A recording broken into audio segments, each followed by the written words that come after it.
Na noite de 24 de dezembro de 1871, uma chuva torrencial castigava o Vale do Paraíba, transformando as estradas de terra em rios de lama. Mas nem a tempestade conseguia apagar as luzes do engenho Santa Vitória. Era noite de Natal, e o Barão de Albuquerque, conhecido por sua riqueza e por sua crueldade, oferecia o banquete mais aguardado do ano. A elite da província estava convidada. Carruagens chegavam, deixando convidados vestidos com sedas e veludos, ansiosos pela famosa ceia preparada por Maria, a cozinheira lendária da fazenda. Mas havia algo errado. Quando os primeiros convidados entraram no salão principal, foram recebidos não por música e risos, mas por um silêncio sepulcral. A mesa de jantar, feita de jacarandá maciço e capaz de acomodar 30 pessoas, estava posta com a prataria mais fina e cristais importados. Mas estava vazia. O barão não estava lá para recebê-los. Seus 3 filhos, jovens arrogantes que herdaram o sadismo do pai, também haviam desaparecido. O único sinal de vida vinha dos fundos da casa. Um cheiro delicioso e perturbador emanava da cozinha. Cheiro de especiarias, de alecrim, de carne cozida lentamente em fogo de lenha. Um aroma tão intenso que fazia a boca salivar, mas que, naquela casa silenciosa, causava um nó no estômago. O capitão da guarda local, que estava entre os convidados, sentiu o instinto de perigo alertar seus sentidos.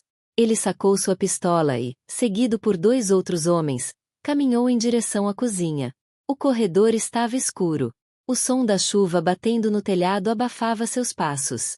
À medida que se aproximavam, ouviam um som rítmico. Clang, clang, clang. Metal batendo em metal. Ao abrirem a porta da cozinha, a cena que encontraram congelou o sangue em suas veias. O ambiente estava infernalmente quente. O grande fogão a lenha rugia com chamas altas. No centro da sala, havia 4 caldeirões de ferro gigantescos, daqueles usados para fazer sabão ou cozinhar para centenas de escravos. Eles ferviam violentamente, soltando nuvens de vapor que embaçavam as janelas.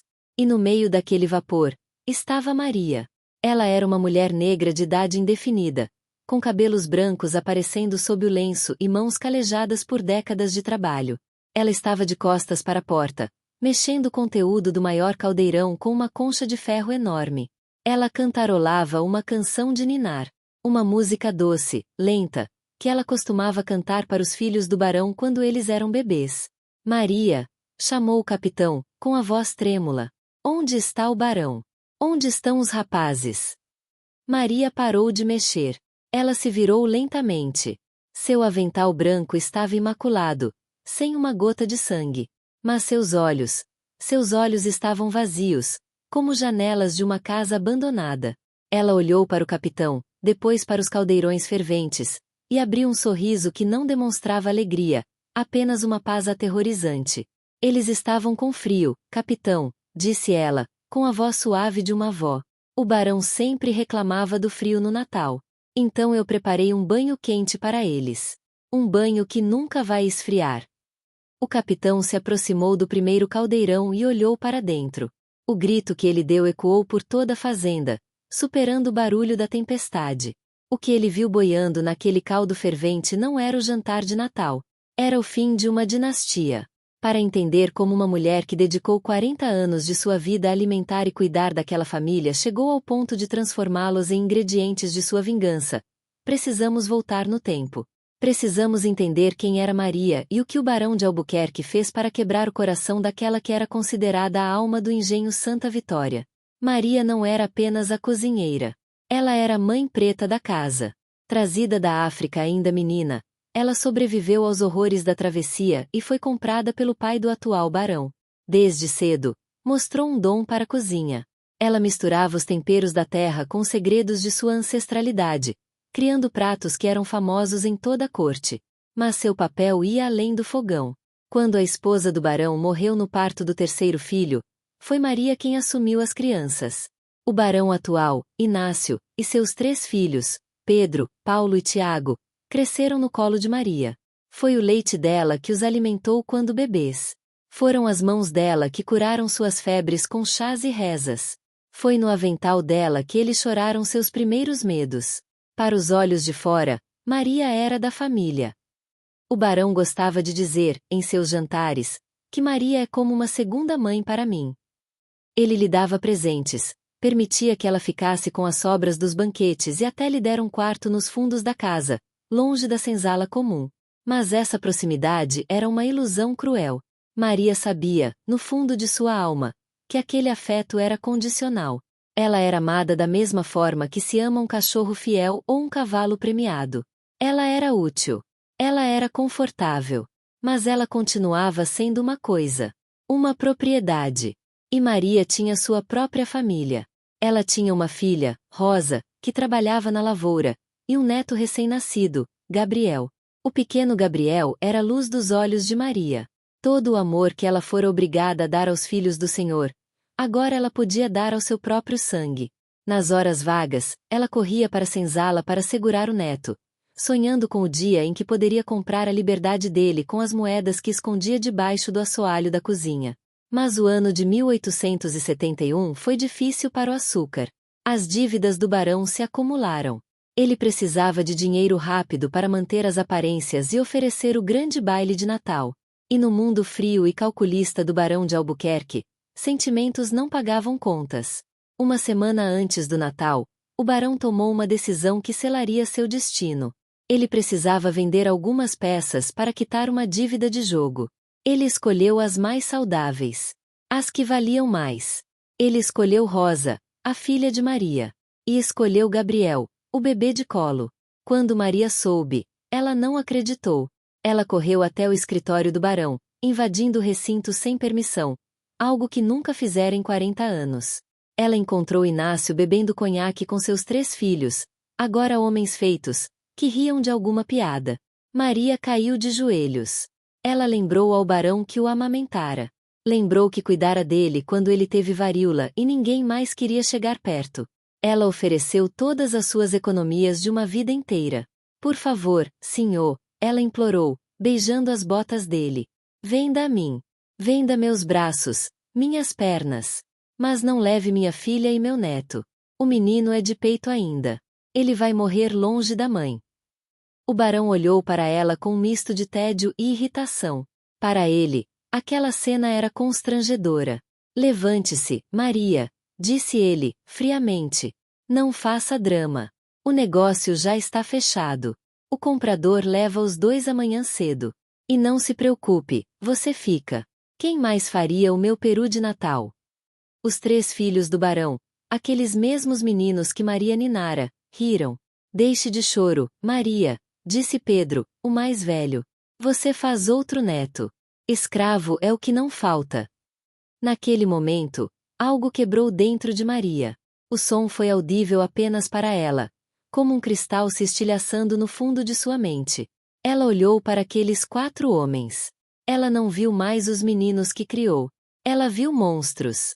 Monstros que ela havia alimentado, nutrido e fortalecido com seu próprio leite e suor. Ela se levantou, enxugou as lágrimas e voltou para a cozinha. No dia seguinte, ela assistiu, da janela da cozinha, sua filha e seu neto serem acorrentados e jogados na carroça do mercador. Ela não gritou. Ela não correu atrás. Ela apenas acariciou o cabo da grande faca de carne que usava para desossar porcos. O barão achou que ela tinha aceitado. Achou que ela era dócil demais para reagir. Ele não sabia que, na cultura de Maria, a cozinha não é apenas um lugar de vida. É também um lugar de sacrifício.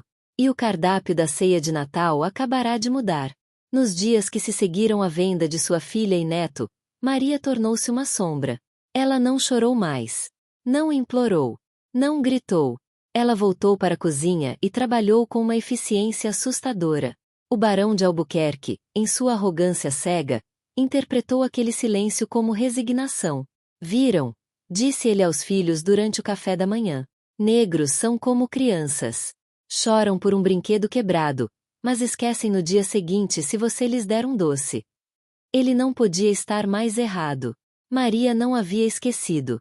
Ela estava apenas esperando. Ela sabia que não tinha força física para enfrentar 4 homens adultos e armados. O barão era alto e forte. Seus filhos, Pedro, Paulo e Tiago, eram jovens e violentos. Se ela tentasse atacá-los com uma faca, seria dominada e morta antes de causar o primeiro arranhão. A guerra de Maria não seria travada com músculos.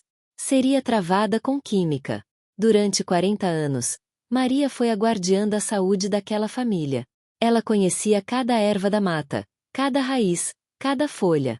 Ela sabia o que curava a dor de barriga e o que fazia o coração parar. Ela sabia que a linha entre o remédio e o veneno era apenas uma questão de dose. Na véspera de Natal, a cozinha do engenho Santa Vitória era um caos organizado.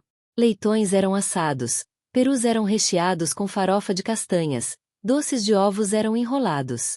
Maria comandava as outras escravas com voz firme, mas havia algo diferente em seu olhar. Ela dispensou as ajudantes mais cedo naquele dia. Vão se arrumar para a missa do galo, disse ela às mucamas jovens. Deixem que eu termine os molhos. Quero fazer uma surpresa para o senhor. Quando ficou sozinha na grande cozinha de pedra, Maria foi até o fundo de seu armário de temperos. Atrás dos potes de cravo e canela, havia um pequeno vidro sem rótulo. Dentro dele, um líquido leitoso extraído da Datura stramonium, conhecida na região como figueira do diabo ou saia branca. Era uma planta comum, mas terrível. Em doses pequenas, causava alucinações. Em doses altas, causava paralisia muscular total, coma e morte. Maria não queria que eles morressem rápido. O plano dela exigia que eles estivessem imóveis, mas vivos. A tradição da família Albuquerque ditava que, antes da chegada dos convidados para a ceia, o barão e seus filhos se reuniam no escritório para um brinde privado. Eles bebiam o licor de genipapo especial que Maria preparava e deixava curtir por um ano inteiro. Era o orgulho do barão. Maria pegou a garrafa de cristal do licor. Com mãos firmes, que não tremeram nem por um segundo, ela despejou todo o conteúdo do frasco de veneno dentro da bebida. Ela agitou suavemente. O licor, escuro e doce, mascarou perfeitamente o cheiro amargo da toxina. Ela colocou a garrafa numa bandeja de prata, junto com 4 cálices. Ela se olhou no reflexo de uma panela de cobre. Ajeitou o lenço na cabeça. Alisou o avental. Ela precisava ser a mãe preta uma última vez. A serva fiel. A mulher inofensiva. Eram 6 da tarde. A chuva caía forte lá fora. Maria caminhou pelo corredor longo até o escritório. Ela ouviu as risadas dos homens lá dentro. Eles estavam felizes.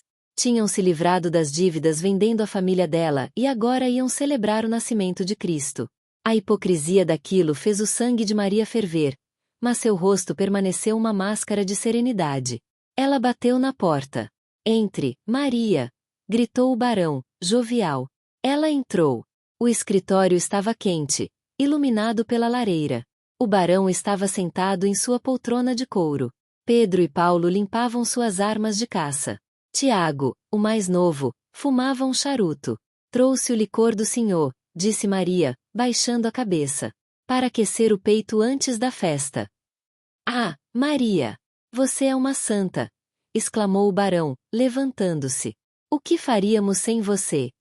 Morreriam de fome, papai, brincou Tiago, pegando um cálice. Maria serviu os 4. Ela viu o líquido escuro encher os copos. Viu as mãos deles pegarem a morte disfarçada de prazer. Eles não hesitaram. Por que hesitariam? Aquela mulher os amamentara. Aquela mulher limpara seus vômitos. A confiança que eles tinham nela era absoluta. Era a arma mais letal de Maria. Um brinde, propôs o barão, erguendo o copo. Aos negócios bem feitos e à prosperidade da família Albuquerque. A família, repetiram os filhos. Maria assistiu, parada junto à porta, com as mãos cruzadas sobre o ventre. Ela viu os 4 homens beberem o licor num só gole. Eles estalaram a língua, apreciando o sabor doce e forte. Este ano está mais forte, Maria, comentou Pedro, limpando a boca. Tem um gosto diferente. É uma safra especial, menino Pedro, respondeu Maria, sua voz suave como veludo. Coloquei um tempero novo. Para dar coragem. O efeito foi rápido. A datura é violenta quando ingerida com álcool. O primeiro a sentir foi Tiago. Ele deixou o charuto cair. Papai, ele murmurou, levando a mão à cabeça. Tudo está girando. O barão tentou rir do filho, mas sua risada saiu arrastada. Suas pernas, de repente, pareceram feitas de chumbo. Ele tentou dar um passo em direção a Maria, mas tropeçou nos próprios pés e caiu de joelhos no tapete. O que você me deu?" perguntou o barão, a voz pastosa, o pânico começando a surgir em seus olhos enquanto ele percebia que seus braços não obedeciam ao comando de se levantar.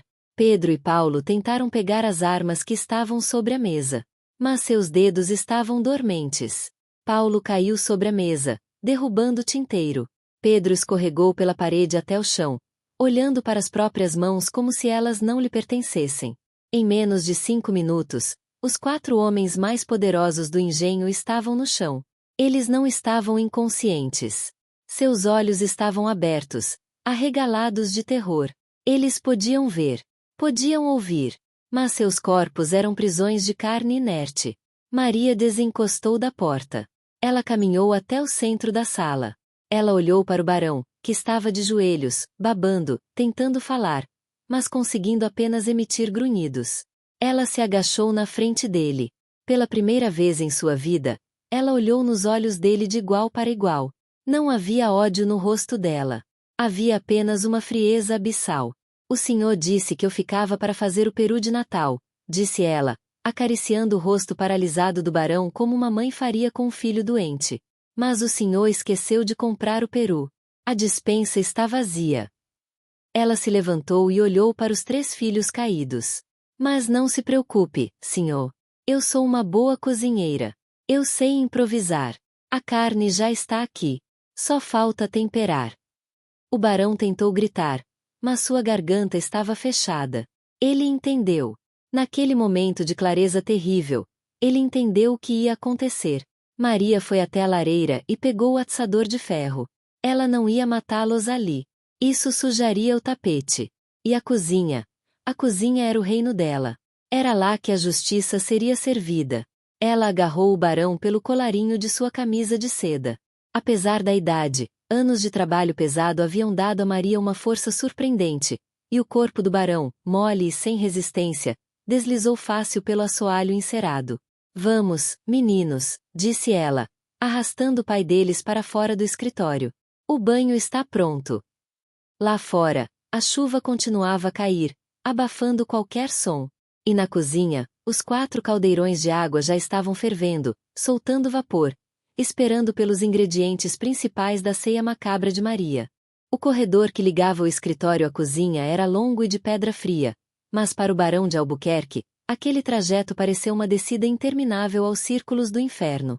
Ele sentia o chão áspero raspando suas costas através da camisa de seda fina enquanto Maria o arrastava pelos calcanhares. Ele tentava desesperadamente comandar seus braços para agarrar o batente da porta. Tentava fazer suas pernas chutarem, mas o veneno da datura havia cortado todas as linhas de comunicação entre seu cérebro e seus músculos. Ele era um passageiro preso dentro de um cadáver vivo. Maria não tinha pressa. Ela arrastou o barão primeiro e o deixou encostado na parede da cozinha, sentado como um boneco quebrado, de frente para o fogão. O calor na cozinha era sufocante.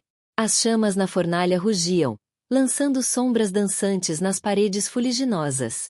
No centro, os 4 caldeirões de ferro negro já estavam em ebulição plena, a água borbulhando com uma violência que fazia as tampas pesadas tremerem. "Fique aqui, senhor", disse Maria, ajeitando a gola da camisa dele com um carinho grotesco. "O pai deve ver os filhos tomarem banho primeiro. É assim que se aprende a cuidar." Ela voltou para o corredor. O barão, com os olhos arregalados e fixos, ouviu os passos dela se afastando e, minutos depois, o som de algo pesado sendo arrastado. Era Pedro, o primogênito, o herdeiro, o rapaz que, apenas um dia antes, rira enquanto a filha de Maria era levada acorrentada. Maria trouxe Pedro para a luz do fogo. O rapaz tinha lágrimas escorrendo pelo rosto paralisado, misturando-se à baba que caía do canto da boca. O terror em seus olhos era absoluto. Ele sabia o que eram aqueles caldeirões. Ele vira porcos serem escaldados ali centenas de vezes. Maria levantou Pedro com uma força nascida de 40 anos de trabalho braçal e de uma raiva ancestral. Ela o despiu com eficiência, como fazia quando ele era bebê. "Você sempre chorava na hora do banho, menino Pedro", sussurrou ela, dobrando as roupas dele e colocando-as numa cadeira. Dizia que a água estava quente demais. Mas a mãe Maria sempre sabia a temperatura certa. Ela o arrastou até o primeiro caldeirão. O vapor subiu, envolvendo os dois. Maria subiu num pequeno banco de madeira para ter altura. Ela agarrou Pedro pelas axilas. O rapaz tentou gritar, tentou travar as pernas, mas seu corpo flácido apenas balançou. Com um grunhido de esforço, Maria o ergueu e o deixou deslizar para dentro da água fervente. Não houve grito. O veneno paralisava as cordas vocais. Houve apenas o som da água sendo deslocada, um splash pesado, seguido pelo chiar da pele entrando em contato com o líquido a 100 graus. Pedro afundou até o pescoço. Seus olhos, fora da água, saltaram das órbitas. A dor devia ser inimaginável, uma agonia que fritava as terminações nervosas instantaneamente, mas ele não podia se debater. Ele apenas boiava, preso na fervura, olhando para a mãe que o criará. O barão, assistindo da parede, sentiu algo morrer dentro de si que não era físico. Ele viu seu filho mais velho sendo cozido vivo. Ele quis fechar os olhos, mas as pálpebras não obedeciam. Ele foi obrigado a testemunhar cada segundo. Maria não parou. Ela voltou ao corredor. Trouxe Paulo. Depois Tiago. O ritual se repetiu. A calma dela era o elemento mais aterrorizante. Ela não agia como uma assassina em frenesi. Ela agia como uma cozinheira seguindo uma receita. Ela murmurava coisas para eles enquanto os colocava nos caldeirões. Esse aqui está muito sujo, precisa ficar de molho, disse ela para Paulo. Tiago, meu caçula, cuidado para não engolir água, disse ela para o mais novo, antes de mergulhá-lo. Em 20 minutos, 3 caldeirões estavam ocupados. 3 cabeças boiavam na superfície borbulhante, os rostos distorcidos pela dor silenciosa e pelo inchaço rápido causado pelo calor. A água, antes límpida, começava a ficar rosada e turva. A gordura humana começava a derreter. Maria limpou as mãos no avental. Ela caminhou até o barão. Ele era o último. Ela se agachou na frente dele. O rosto do barão estava banhado em suor e lágrimas. Se ele pudesse falar, teria oferecido todo o seu império, sua alma, qualquer coisa para não entrar naquele ferro quente. Está na hora, senhor, disse Maria. Ela o levantou. Ele era pesado, mas o medo dele parecia deixá-lo mais leve, ou talvez o ódio dela tornasse mais forte. Ela o arrastou até o maior caldeirão, o central. Antes de colocá-lo, ela segurou o rosto dele com as 2 mãos, obrigando-o a olhar para dentro da água fervente. O senhor vendeu minha filha porque precisava de dinheiro para a ceia, disse ela, a voz endurecendo pela primeira vez. O senhor disse que eu era da família. Pois bem, família janta unida. Ela o empurrou. O barão sentiu a água envolver suas pernas, sua cintura, seu peito. A dor foi um choque branco, absoluto, que apagou qualquer outro pensamento. Era como se 1000 agulhas de fogo perfurassem cada poro de sua pele simultaneamente. Ele sentiu a pele começar a soltar. Ele quis gritar, quis implorar a Deus, mas apenas bolhas de ar saíram de sua boca. Ele afundou até o queixo. Maria ajustou a posição dele com a grande colher de pau, garantindo que ele não escorregasse para o fundo e se afogasse rápido demais. Ela queria que ele ficasse ali, sentindo, vendo. Com os 4 ingredientes nos caldeirões, Maria começou a segunda parte do preparo. Ela foi até a mesa e pegou cestas de vime cheias de ervas frescas que ela havia colhido de manhã. Alecrim, tomilho, louro, pimenta do reino. Ela começou a jogar os temperos nos caldeirões, sobre as cabeças dos homens. O cheiro das ervas, ao atingir a água fervente, subiu e se misturou ao cheiro adocicado e enjoativo de carne cozida. Era um aroma confuso, que enganaria qualquer um que chegasse perto da casa. Parecia, de fato, que uma grande ceia estava sendo preparada. Um pouco de alecrim para o menino Pedro, que gostava de cheiro de mato, cantarolava ela.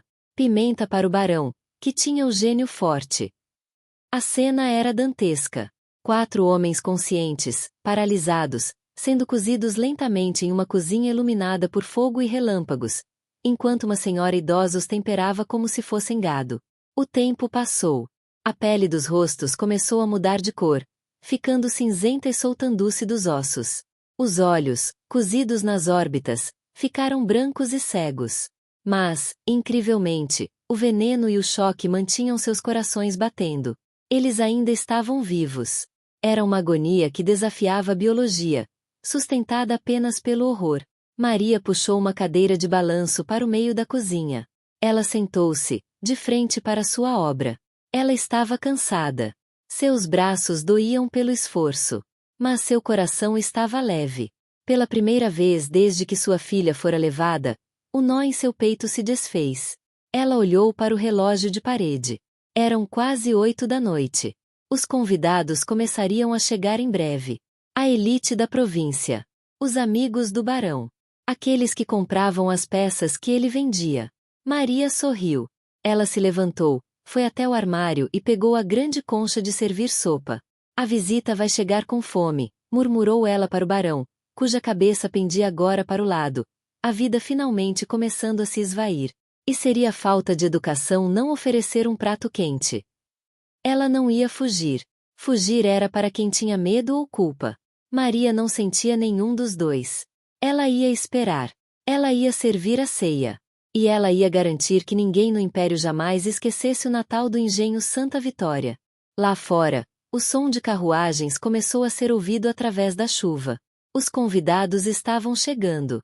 O capitão da guarda, o juiz, as damas da sociedade. Eles vinham para uma festa. Eles não sabiam que estavam entrando em um velório. Maria ajeitou o lenço na cabeça, limpou uma gota de caldo que espirrara em seu braço e caminhou até a porta da cozinha para destrancá-la. A mesa estava posta. O relógio de pêndulo no corredor badalou 8 vezes. O som grave ecoou pela casa vazia, misturando-se ao barulho da chuva lá fora. Na varanda da frente, as carruagens paravam uma após a outra. Senhoras de vestidos longos desciam, protegidas por guarda-chuva segurados por escravos, reclamando da lama e do frio, ansiosas pelo calor da lareira e pelo famoso banquete dos Albuquerque. Mas ao cruzarem a porta principal, o sorriso morria nos lábios de cada convidado. Não havia música. Não havia criados servindo vinho. Apenas um corredor longo e escuro, iluminado por poucas velas, e aquele cheiro perturbadoramente delicioso que vinha dos fundos da casa. O capitão Almeida, chefe da guarda local e amigo pessoal do barão, foi o primeiro a sentir que o silêncio da casa não era negligência, mas sim um presságio. Ele deixou sua esposa no saguão com as outras damas assustadas, e com a mão no cabo da espada, seguiu o aroma. Ele caminhou pelo corredor que levava à cozinha. A cada passo, o cheiro de alecrim e carne cozida ficava mais forte, quase sufocante. Ele ouvia o som metálico, rítmico e calmo. Clang, clang. Ao abrir a porta da cozinha, o capitão foi atingido por uma onda de calor úmido. O vapor dos caldeirões embaçou seus óculos por um instante. Quando ele os limpou, viu Maria. Ela estava sentada na cadeira de balanço, no meio daquele inferno de vapor e fogo, com a concha na mão, balançando suavemente. Maria, chamou o capitão, a voz falhando. Onde está o barão? Os convidados chegaram. Maria parou de balançar. Ela olhou para o capitão com uma serenidade que fez os pelos da nuca dele se arrepiar. O barão não pode receber agora, capitão, disse ela, apontando a concha para o caldeirão central. Ele está tomando banho. Disse que estava com muito frio. O capitão Almeida franziu a testa. Ele olhou para os 4 caldeirões ferventes. Ele viu roupas de seda e veludo dobradas cuidadosamente sobre uma cadeira num canto. Roupas que ele reconhecia. Eram as roupas que o barão e seus filhos usariam na ceia. Um horror gelado começou a subir pelas pernas do capitão. Ele não queria olhar. Seu cérebro gritava para ele dar meia volta e correr. Mas ele era um homem da lei. Ele precisava ver. Ele caminhou lentamente até o primeiro caldeirão, onde Maria havia colocado Pedro, o primogênito. O vapor era denso, cheirando a louro e, algo adocicado, ferroso. O capitão inclinou-se sobre a borda de ferro. O grito que ele deu não foi humano. Foi o som de uma mente se partindo ao meio. O que boiava na água borbulhante não era comida. Era o rosto de Pedro. Ou o que restava dele. A pele, cozida, havia se retraído, expondo os dentes num sorriso de caveira.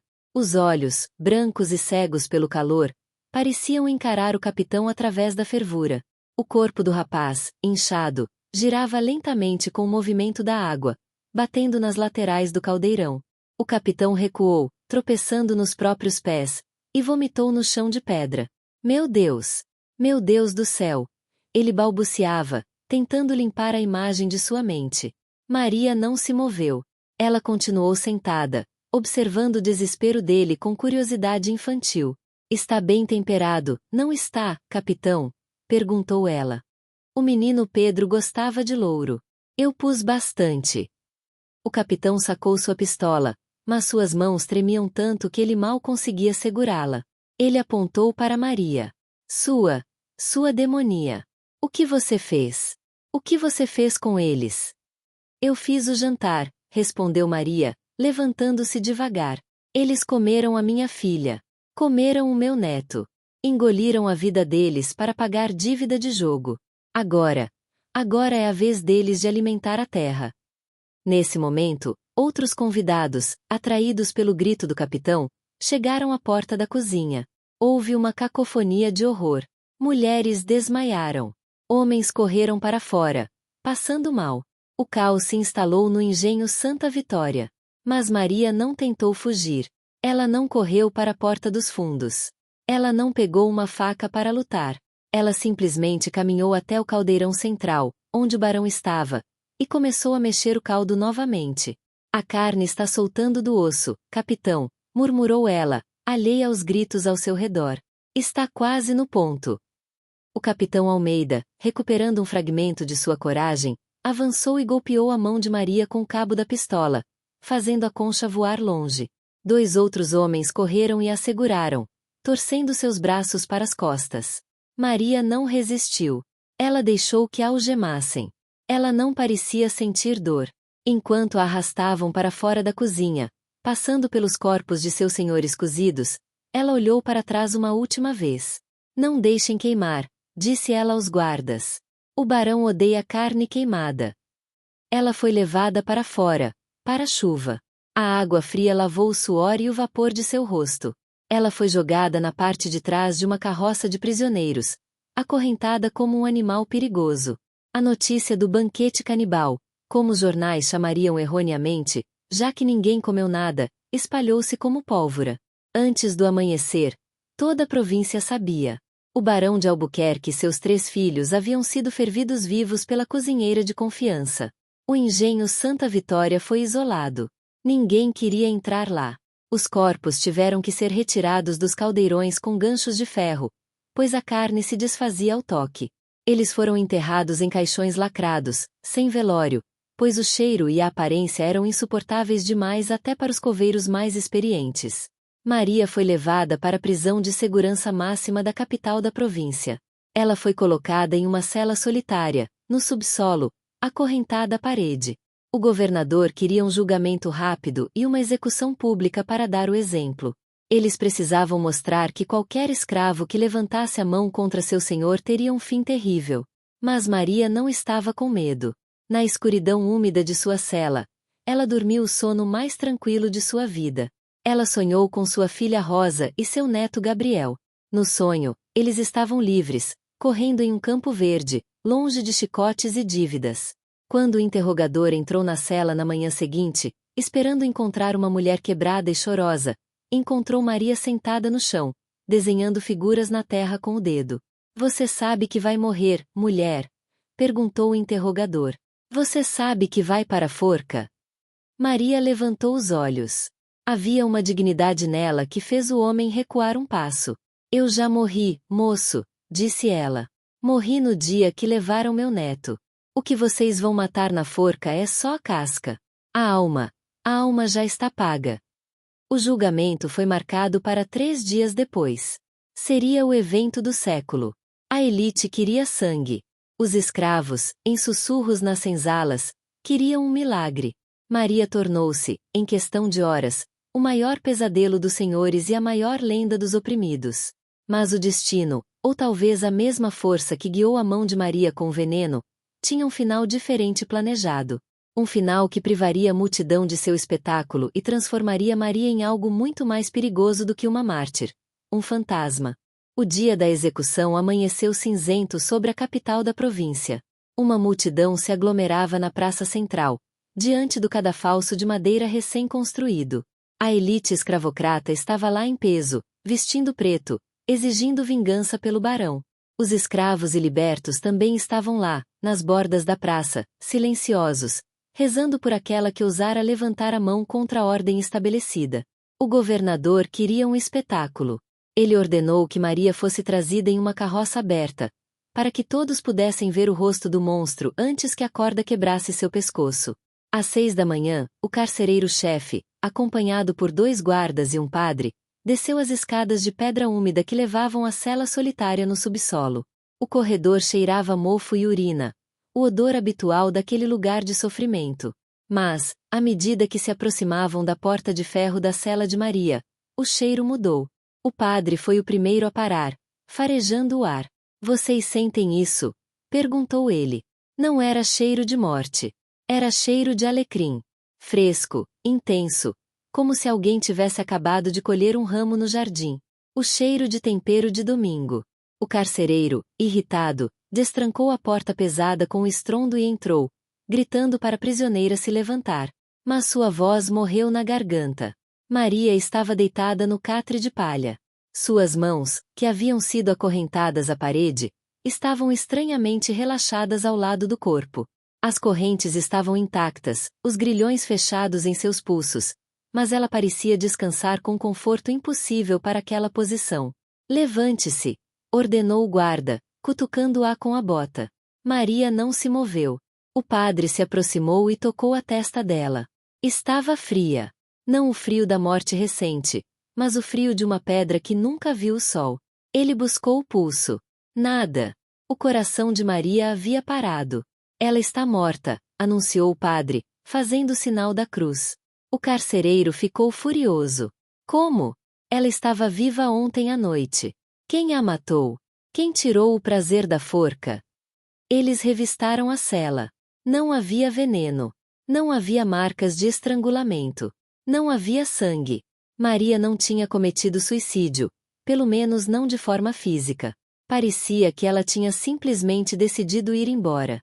Como se tivesse cumprido sua tarefa na terra e, não vendo mais motivo para ficar, tivesse soltado o último suspiro por pura vontade própria. Mas o detalhe que assombrou aqueles homens pelo resto de suas vidas foi o rosto dela. Maria não morreu com uma expressão de dor ou medo. Ela morreu sorrindo. Um sorriso leve, de canto de boca, como quem acabou de servir um banquete perfeito e observa os convidados satisfeitos. A notícia da morte de Maria na cela caiu como uma bomba na praça. A multidão, privada de seu show de sangue, dispersou-se em murmúrios. Para os senhores, foi uma frustração final. Maria havia escapado do castigo deles. Para os escravos, foi a confirmação do milagre. "Ela voou", diziam eles. Ela voltou para a África antes que eles pudessem tocar no pescoço dela. O corpo de Maria foi jogado em uma vala comum, sem lápide, para evitar que seu túmulo virasse local de peregrinação. Mas era tarde demais. A lenda já havia nascido. E quanto ao engenho Santa Vitória? A propriedade tornou-se um lugar maldito. Nenhum herdeiro distante quis assumir a fazenda onde 4 membros da família haviam sido cozidos. A casa foi colocada à venda, mas ficou anos no mercado. Quem visitava o local para comprar, saía correndo antes de assinar o contrato. Diziam que o cheiro nunca saiu da cozinha. Mesmo depois que os caldeirões foram derretidos e o fogão destruído, em dias de chuva, um aroma forte de carne cozida e alecrim invadia a casa. Moradores vizinhos juravam ver fumaça saindo da chaminé na noite de Natal, mesmo com a casa abandonada há décadas. O engenho caiu em ruínas. O mato engoliu a casa grande. O telhado desabou sobre a cozinha, enterrando o palco da vingança de Maria. Mas a história teve um último capítulo, descoberto quase 100 anos depois. Em 1960, historiadores que pesquisavam documentos antigos de cartórios na região encontraram um registro de compra de alforria datado de janeiro de 1872, apenas um mês após a morte de Maria. O documento registrava a liberdade de uma jovem chamada Rosa e de seu filho Gabriel. O pagamento não foi feito por um abolicionista rico, nem por caridade. Foi feito em dinheiro vivo. Moedas de ouro e prata antigas, manchadas de fuligem. Ninguém sabe quem fez o pagamento. Mas a lenda diz que Maria, durante seus 40 anos de serviço, não guardava apenas mágoas. Ela guardava cada moeda que ganhava ou encontrava, escondendo-as não debaixo do assoalho, mas em um buraco na parede falsa atrás do fogão. E dizem que, antes de se entregar à polícia naquela noite de Natal, ela sussurrou a localização do tesouro para um escravo de confiança, com a única ordem de usar aquele dinheiro para comprar a liberdade de sua filha. Se isso é verdade, a vingança de Maria foi completa. Ela tirou a linhagem do barão da face da terra e garantiu que a sua própria linhagem continuasse, livre. Hoje, se você passar pelas estradas antigas do Vale do Paraíba, verá ruínas de muitos engenhos. Mas se encontrar um onde o mato não cresce na área da cozinha e onde o vento traz um cheiro inexplicável de tempero, não pare. Siga em frente. Porque dizem que a Mãe Preta ainda está lá, vigiando. E ela não gosta de visitas que chegam sem avisar. Especialmente se forem homens poderosos com fome. A história de Maria do Engenho nos ensina uma lição brutal sobre os limites da submissão. O barão de Albuquerque acreditava que podia tirar tudo de uma mãe, sua liberdade, sua dignidade, seus filhos, e que ela continuaria a servi-lo. Ele esqueceu que quem prepara comida tem a chave da vida e da morte. Ele esqueceu que o amor materno, quando ferido, não sangra, ele ferve. E você? Acha que a vingança de Maria foi justa? Ela foi um monstro por matar os filhos do barão, ou foi uma mãe desesperada fazendo justiça com as próprias mãos? Essa história é um lembrete de que o passado do Brasil é cheio de fantasmas que ainda não descansaram. Se você teve coragem de ouvir até aqui e quer conhecer mais histórias reais de vingança e mistério que a escola não ensina, inscreva-se agora no canal O Preço da História. Deixe seu like se você respeita a memória de Maria. E comente abaixo. Qual outra lenda histórica você quer ver desenterrada no próximo vídeo? Até lá, cuidado com o que você come. E cuidado com quem cozinha.